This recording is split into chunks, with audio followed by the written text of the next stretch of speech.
Ravindra road के किनारे फल का ठेला लगाता था।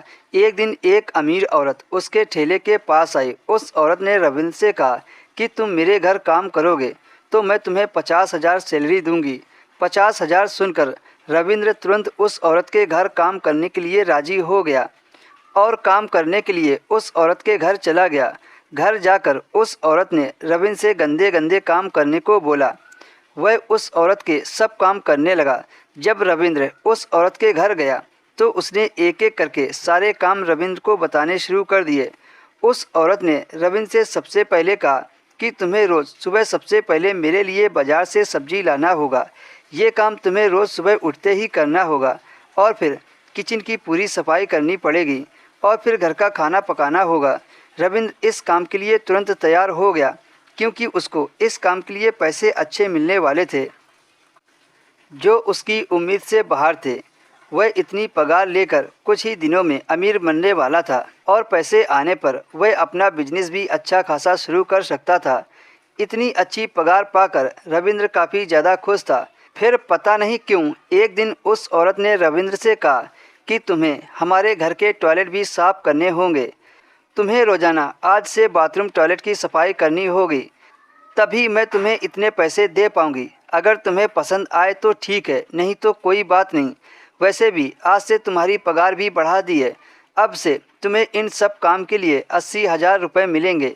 पैसों के लालच में रविंद्र ने उस औरत की ये बात मान ली और अगले दिन से साफ सफाई करने लगा।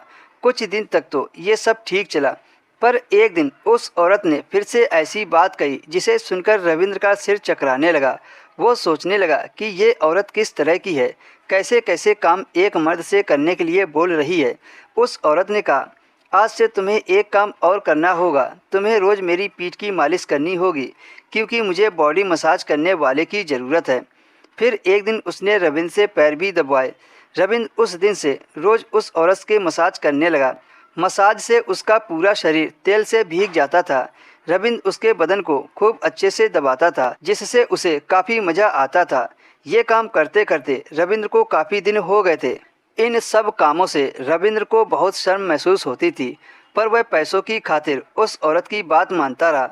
ऐसे करते करते एक दिन उस औरत ने रविंद्र से झाड़ू पोछा करने को कहा। रविंद्र अब बेशर्म होकर उसके घर के सारे काम छोटे से बड़े तक करने लगा। रविंद्र ने पहले तो कभी भी नहीं सोचा था कि ये औरत मुझसे इस तरह का काम करवाएगी, लेकिन फिर भी वह बहुत खुश था क्योंकि उसे इन सब कामों के पैसे अच्छे खासे मिल रहे थे। रविंद्र इतना पैसा तो किसी भी कंपनी व फल बेचकर नहीं कमा सकता था, इसलिए वह चुपचाप इस काम को करता रहा। पर एक दिन तो हद ही हो गई। रविंद्र रात को सोने के लिए बेड पर लेटा ही था कि तभी उस औरत ने उसे बुलाया। रविंद्र दौड़कर औरत के पास गया और पूछा, क्या हुआ मैडम? उस औरत ने जो कहा उसे सुनकर तो रविंद्र के होश उड़ गए। उसने कहा, रविंद्र तुम मेरे अंडर गारमेंट्स धोकर डाल दो, मुझे कल सुबह पहनने हैं।